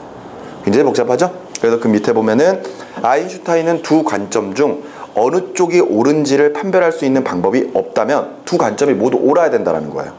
알았니? 그러니까 이 사람은 두 사건이 동시에 일어났다라고 주장을 했을 때 이 사건도 맞다라는 거야. 이것도 맞다라는 거고, 이 사람이 아니야, A 사건이 먼저 일어나고 B 사건이 나중에 일어났어, 이렇게 주장을 해도 이 말도 맞는 말이다, 이렇게 이야기하는 거죠.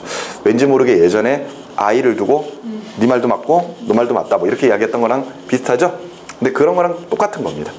무슨 말인지 아시겠나요? 그러니까 어떠한 사건에 대해서 동시에 일어났다 아니면 서로 다르게 일어났다, 이렇게 서로 간에 주장할 수 있는 현상이 일어날 수 있다는 거, 그것을 기억하셔야 됩니다. 그런데 이런 사건이 일어나기 위해서는요, 앞서 봤던 것처럼 상대성 원리와 광속 불변의 법칙이 성립을 해야 됩니다. 그리고 물체가 광속에 가까운 속력으로 일정하게 움직이고 있어야 돼요. 알았어? 근데 우리는 주변에서 이런 현상들을 경험하기가 힘들거든요. 왜냐하면은 우리가 빛이 아닌 다른 물체들을 본다면요, 그 물체는 그 물체가 있는 좌표계가 어떤 운동을 하고 있느냐에 따라서 보이는 속도가 달라질 수 있습니다. 그리고 그 물체가 만일 움직이고 있다고 하더라도 광속에 가까운 속력으로 움직일 수가 없어요. 맞지? 예를 들어줄까? 이런 경우라고 보는데, 이걸 보기 전에 사실 이거부터 먼저 보는 게 맞기는 맞는데, 봐봐요. 열차가 있는데 열차 안에서 사람이 화살을 쏴요. 그런데 이때 열차가 100km/h의 속력으로 움직이는데 이때 열차 내에서 지금 화살이 200km/h의 속력으로 날아간다고 쳐봅시다. 알았어? 그러면은 이 내부에 있는 관찰자는 이 화살의 움직임을 봤을 때 화살이 200km/h의 속력으로 움직이는 것처럼 보여요. 그 속력으로 요만큼 가겠죠. 이해가 되니? 근데 외부에 있는 관찰자는 화살의 속력이 200km로 보이는 게 아니라 200에다가 100이 더해져서 300km/h의 속력으로 보이게 됩니다. 알았니? 그렇기 때문에 열차가 이만큼 이동한다고 하더라도 요 거리를 도착하는데 똑같은 시간이 걸려버리는 거예요. 그러니까 둘을 똑같이 관찰을 해버리는 거지. 알았니? 그러니까 저런 경우에는 두 사람이 모두 다 열차 벽에 화살이 퍽 하고 처박히는 것을 동일하게 볼 거예요. 알았어? 근데 이거는 열차의 이 내부에서 일어나는 이 화살의 속력이 각각의 좌표계마다 서로 다르게 나타나게 되는 거고, 그리고 열차가 느리게 움직이고 있기 때문입니다.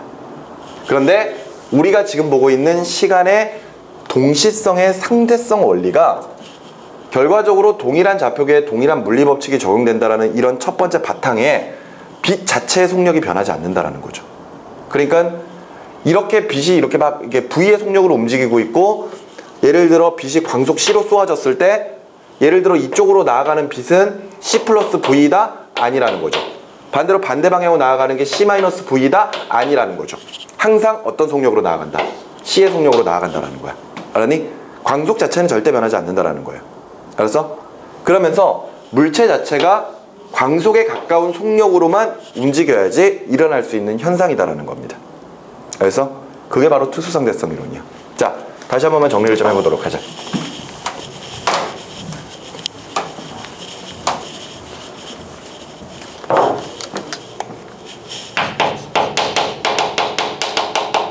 특수상대성 이론은요, 앞서 선생님이 잠깐 이야기했듯이 특수한 상황에서만 일어날 수 있는 현상입니다.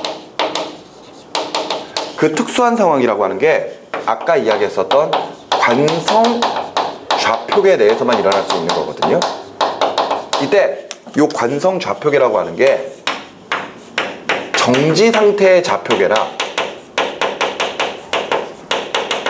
또는 등속도 운동의 좌표계예요. 오케이? 특히나 우리가 보는 거는 요거라고 생각하셔야 됩니다. 요거. 알았어? 어떤 열차 같은 이런 공간이 열차 같은 이런 공간이 좌표계예요. 그랬을 때 이 좌표계가 일정한 속력으로 움직여야 되는 겁니다. 일정한 속력. 그렇기 때문에 등속도 운동이라고 표현하는 거예요. 알았어? 그런데 여기에서 또 하나 중요한 게 앞서 이야기했던 것처럼 얘가 일정한 속력 V로 움직인다면은, 알겠니? 그 속력이 거의 어디에 가까워야 된다? 광속에 가까워야 된다는 겁니다. 알겠어? 결과적으로 저 광속에 가까운 속력이 아니라면은 우리는 특수상대성 이론을 보기 힘들어요. 알겠어? 이게 열차가 아무리 빠른 속도로 움직이고 있다, 우리 주변에서 예를 들어 KTX다 이렇게 이야기를 해도 실질적으로 그 속도는 광속에는 거의 근접하지 못합니다. 맞죠? 광속에 비하면 매우 느린 속력이거든요. 그러니까 이게 만약 KTX고 KTX가 300km/h로 달리고 있다고 하더라도 빛을 팡 쏘는 순간에 열차가 이만큼 이동을 못해요.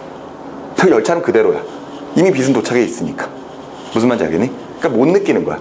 하지만 열차가 충분히 빠른 속도로 움직인다면요, 그러면 이런 상황을 볼 수가 있다는 거지. 알겠어? 이게 특수상대성 이론의 첫 번째 동시성의 상대성입니다. 그렇죠? 이해가 되시나요? 두 사건을 다르게 관찰할 수도 있다. 이 이야기가 되겠습니다.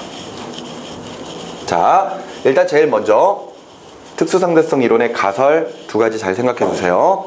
첫 번째 가설은 상대성 원리였고요. 두 번째는 광속 불변의 법칙이었습니다. 그리고 우리가 지금 첫 번째로 배웠던 게 바로 동시성의 상대성. 요걸 제일 첫 번째로 봤던 거죠. 맞지? 그러면서 이거는 동일한 현상을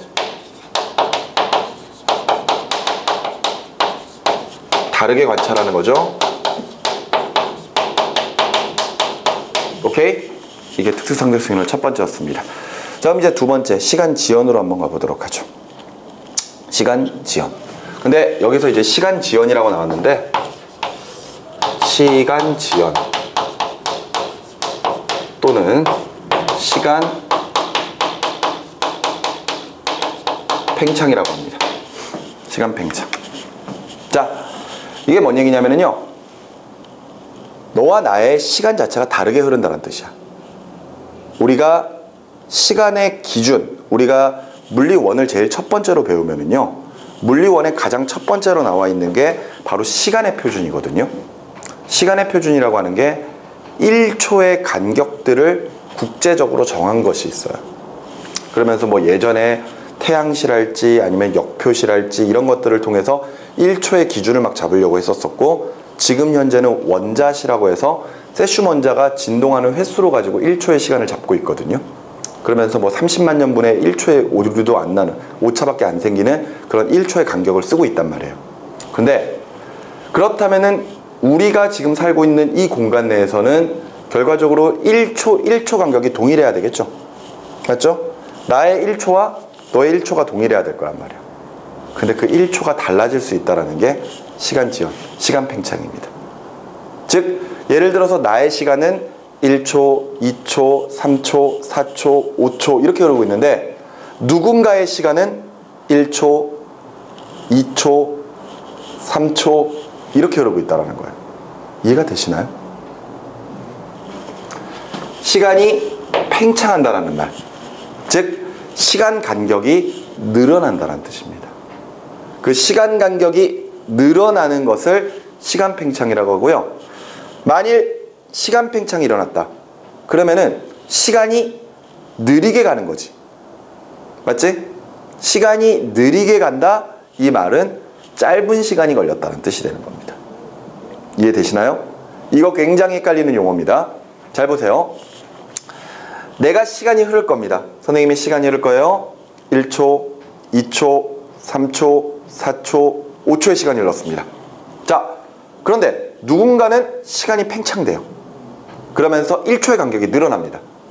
그래서 1초, 2초, 3초 이렇게 흘러버리는 거예요.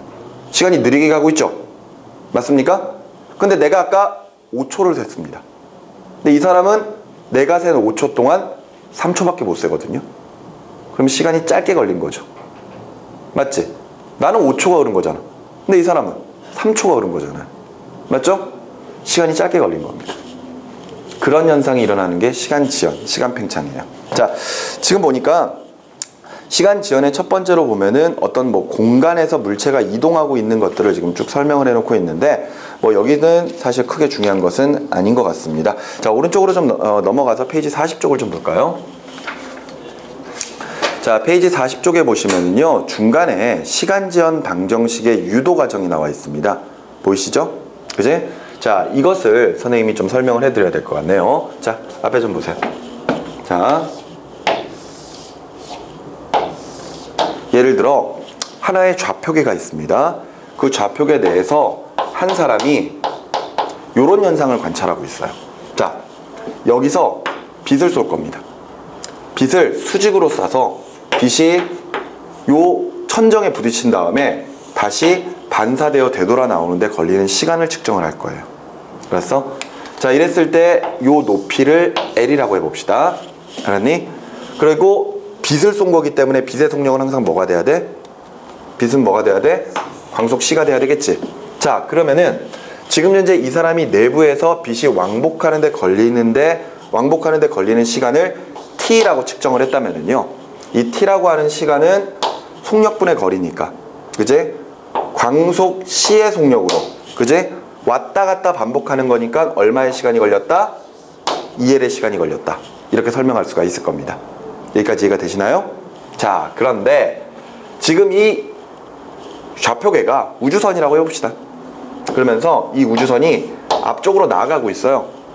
그런데 일정한 속력 V로 움직이는데 어이쿠, 얘 속력이 거의 광속에 가깝습니다. 알겠어? 그런데 이렇다고 하더라도 지금 현재 요 내부에 있는 사람은 지금 현재 t라고 하는 시간을 c분의 2l로 측정을 할 거거든요. 맞죠? 함께 움직이니까. 맞지? 자, 근데 이 상황을 외부에 있는 사람이 측정을 하고 있다고 쳐봅시다. 외부에 있는 사람. 자, 빛을 팡 쏘는 순간에 빛이 여기에 딱 도달을 하겠죠. 그동안 우주선이 여기까지 갔습니다. 여기에 도착을 했어요, 빛이. 무슨 말인지 알겠니? 그리고 나서 다시 빛이 돌아오겠죠. 돌아오는 동안 또 우주선이 여기까지 갔어요. 여기까지. 알겠어? 자, 그러면은 지금 현재 요 바깥쪽에 있는 사람은 빛이 진행하는 경로가요, 위로 왔다 갔다 하는 게 아니라 여기에서 여기로 가는 거지. 그러니까 요렇게 진행하는 것처럼 보이게 됩니다. 그리고 나서 다시 요렇게 진행하는 것처럼 보이게 될 거 아니에요. 맞죠? 여기까지 이해가 됩니까? 그러면서 이 사람도 역시 시간을 특정을 할 거예요.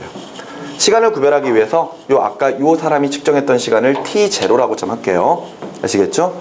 그리고 나서 이 사람은 t의 시간을 측정한다. 이렇게 한번 이야기를 해보도록 합시다. 알겠죠? 자, 그런데 우리가 지금 보면은 요 빨간색 경로를 따라서 빛이 진행을 하고 있어요. 그러면 우리가 요렇게 해가지고 삼각형을 하나 좀 만들어 본 다음에 각각의 변의 길이들을 한번 좀 표현을 해볼까요? 자, 일단 빛이 여기에서부터 여기까지 가는데 걸리는 시간을 이 사람이 지금 t로 측정을 하고 있죠? 맞지? 그러면은 여기를 0이라고 잡고 여기까지의 거리는 결과적으로 t 시간 동안 v의 속력으로 움직인 거죠. 그러니까 여기서부터 여기까지의 전체 길이를 우리가 vt라고 설정할 수가 있겠네요. 여기까지 이해가 되니? vt. 자, 그리고 당연히 요 높이는 뭐가 될까요? 요 높이는 l이 되겠죠. 좋아. l. 자, 그러면은 그러면은 요 삼각형의 딱 절반만큼 요 길이를 우리가 vt의 절반이니까 2분의 vt라고 이야기할 수 있겠네요. 여기까지 됐습니까? 자, 그 다음에 빛변의 길이를 한번 생각해 볼 건데 t시간 동안 빛이 요렇게 왕복을 해버리는 거죠. 그러면은 빛은 광속 c로 움직이니까, 그지? t시간 동안 요렇게 움직였다면은 요 전체 길이가 c에다가 t를 곱한 것만큼일 거거든요. 맞지? 근데 우리 딱 절반만큼만 보면은 여기까지의 거리를 뭐라고 볼 수가 있어요? 2분의 ct라고 이렇게 볼 수가 있겠지? 여기까지 이해가 되니? 자, 그러면은 이제 나머지 부분은 좀 지워버리고요. 우리 요 삼각형만 좀 따로 보고 이야기를 해보도록 합시다. 여기다 따로 뺄까요? 자, 삼각형을 요렇게 좀 정리를 해볼게요. 자, 그러면은 지금 현재 빛변의 길이는 2분의 ct로 정리할 수가 있고요. 그 다음에 밑변의 길이는 2분의 vt로 정리할 수가 있네요. 자, 그리고 높이는 l로 정리할 수가 있죠. 자, 이 상태에서 우리는 저 관측자가 느끼는 시간 t가 궁금한 겁니다. 그죠? 그러면은 이 삼각형의 각각의 빛변의 변들의 길이를 가지고 t로 정리를 좀 한번 해보고자 한다는 거죠. 그래서 우리 예전부터 쓰던 피타고라스의 정리를 한번 좀 써볼까요? 그러면은 피타고라스의 정리는 2분의 ct의 전체 제곱은 2분의 vt의 전체 제곱 플러스 l의 제곱, 이렇게 정리할 수가 있겠죠? 맞지? 자, 한번 식을 쭉 정리를 해보자. 그러면은 정리해보면은요, 4분의 c 제곱 t의 제곱은 4분의 v 제곱 t의 제곱 플러스 l 제곱, 이게 되겠네요. 맞죠? 넘길게요. 넘겨버리면은 4분의 c의 제곱 t의 제곱 마이너스 v 제곱 t의 제곱, 이렇게 정리되죠? 이게 얼마? l의 제곱. 근데 우리가 지금 하려고 하는 게 t잖아요. t를 묶을 거야. t를. 그러면은 얘네들을 t로 묶을 수가 있죠. 자, t로 한번 묶어보자. 그러면 여기 옆에다가 4분의 한 다음에 t로 묶어버리면은 t의 제곱으로 묶었을 때, 그지? c의 제곱 마이너스 v 제곱이 돼버리죠. 이게 뭐? l 제곱. 맞지? 자, 여기까지 됐습니다. 자, 다시 위로 올라와서 그러면은 t의 제곱만 남기고 다 넘겨버리자고요. 그러면은 t의 제곱은 넘어가 버리면은요, 자, C의 제곱 V의 제곱 C의 제곱 마이너스 V 제곱분의 그지? L의 제곱인데 L의 제곱에다가 얼마를 곱해주면 돼? 4를 곱해주면 되겠네. 맞지? 자, 그래서 T는 하고 정리하면은 루트 C의 제곱 마이너스 V 제곱분의 4 L 제곱 이렇게 정리가 되겠네요. 됐죠? 아, 그래. 지금 저 사람이 측정하고 있는 시간은 이 시간이구나. 이렇게 알 수가 있는 거야. 알겠니? 아까 관측자 내에 있는 사람은 이렇게 측정을 했거든요. 좌표계 내에 있는 사람은. 맞지? 그런데 지금 바깥쪽에 있는 사람이 지금 이렇게 측정을 해봤어요. 그런데 이렇게 보면은 지금 저기 T0랑 요 T랑 지금 현재 어떤 관계가 있는지 딱 명확하게 눈에 잘 안 들어오죠. 그러면은 우리 T의 T0가 C분의 2L이니까 지금 여기에서 C분의 2L을 한번 밖으로 한번 빼내보자고요. 알았지? 왜 그래야 되느냐? 저 T0랑 비교하기 위해서입니다. 그러면은 자 T는 하고 정리했을 때 자 4L0는 그냥 빠져나올 수 있죠. 그러면은 바깥쪽으로 나오면은 2L이 될 거 아니야. 그치? 그럼 밑변에 C가 나와야 되거든? 근데 여기 보자. 여기에 보면은 C제곱 마이너스 V제곱이잖아요. 근데 여기서 C제곱으로 묶어보자 이거죠. 그러면은 루트 4L0는 그대로 놔두고 C제곱으로 묶어버리면은 C제곱 그지? 마이너스 C제곱의 가로에 1 마이너스 C의 제곱분의 V제곱으로 묶을 수 있지 않을까요? 맞지? 왜 그렇게 해야 돼요? 라고 물을 필요는 없어요. 왜? 우리는 끄집어낼 거니까. 알았니? 그러면은 요 C제곱을 밖으로 빼내버리면 여기 밑변에 C가 들어가면 되겠네요. 그치? 그리고 나서 남는 곱하기 루트 1 마이너스 이것도 제곱으로 묶어버릴까요? C분의 V의 전체 제곱분의 1이 결과적으로 T죠. 따라서 T는 요게 뭐지? T0지. T0에다가 곱하기 루트 1 C분의 V의 전체 제곱분의 1로 측정이 된다. 이렇게 정리할 수 있습니다. 자, 근데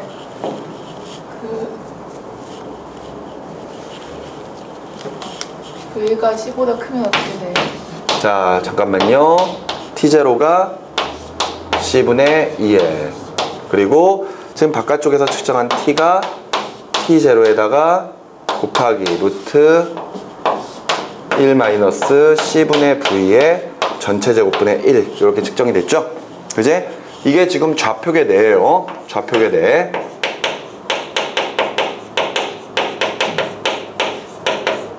그리고 요거는 좌표계 밖에서 보고 있는 거지? 맞지? 조금 전에 선생님한테 V가 C보다 크면 어떻게 돼요? 이렇게 물어봤어요?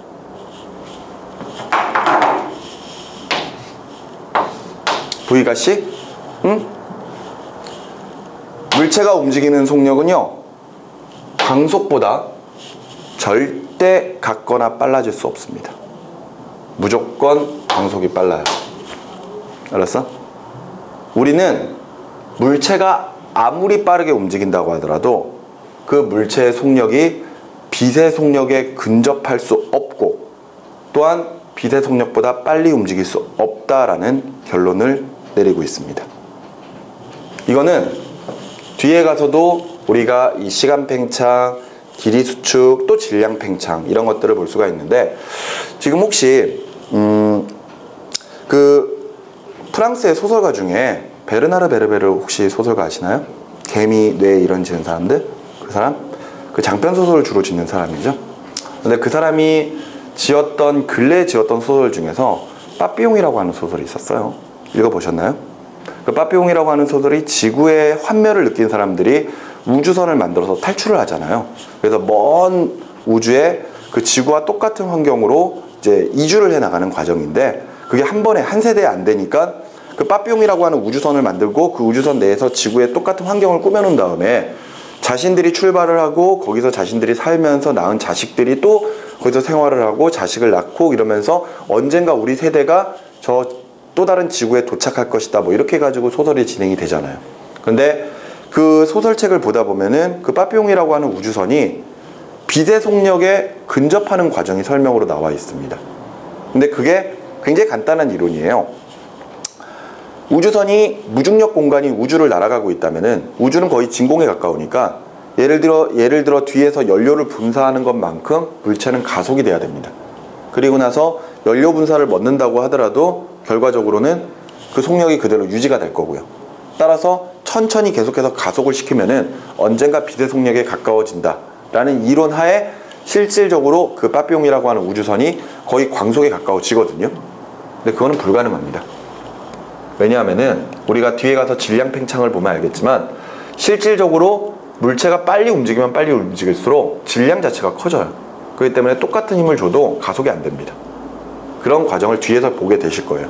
따라서 지금은 절대 물체가 광속의 그 정해져 있는 속력보다 빨리 움직일 수 없다라고 생각하시면 됩니다. 아시겠죠?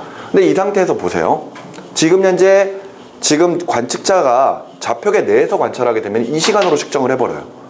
근데 밖에 있는 사람은 이렇게 측정을 해버리거든요. 그럼 보세요. 예를 들어서 이런 상황을 한번 생각을 해보도록 하자. V와 C의 관계에서 알았니? C가 월등히 크다고 생각을 해봅시다. 알았니? V에 비해서 C가 월등히 크다. 그러면 C분의 V가 분모항이 너무 크죠. 분모항이 너무 큰데 그것을 또 제곱할 거야. 그러면은 C분의 V의 전체 제곱은 거의 무시할 수 있는 숫자가 돼버리죠. 그럼 그것을 1에서 빼봤자 분모항은 거의 1에 가까울 거란 말이에요. 그러면은 1 마이너스 C분의 V의 전체 제곱분의 1이라고 하는 요 전체 값이 그냥 1이 돼버리지 거의. 그러면은 T0에다가 곱해봤자 의미가 있어 없어? 없지. 그럼 그때는 T라고 하는 값과 T0라고 하는 값이 서로 같아져 버립니다. 알겠니? 그런데 V랑 C를 봤을 때 얘네들이 거의 비슷하다고 쳐보자고요. 알았어? 그랬을 때 절대 V는 C보다 커질 수 없습니다. 그러면은 C분의 V, 예를 들어서 V가 뭐 0.9C 정도 된다고 쳐볼까요? 그러면 C분의 0.9C면은 이것 자체가 0.9가 돼버리잖아. 그럼 0.9의 제곱을 해버리면 0.81이 돼버리죠. 그럼 1에서 0.81을 빼버리면 0.19가 돼버리잖아. 분모항이 0.19가 되고 0.19분의 1을 루트 씌워버릴 거야. 그럼 그것은 분명히 1보다 크죠. 무슨 말인지 이해가 됩니까? 그러면은 지금 T0에다가 요 값 자체가 1보다 크다면은, 그지? 그러면은 T0에다가 1보다 큰 값을 곱했을 때 T는 어떻게 되는 거죠?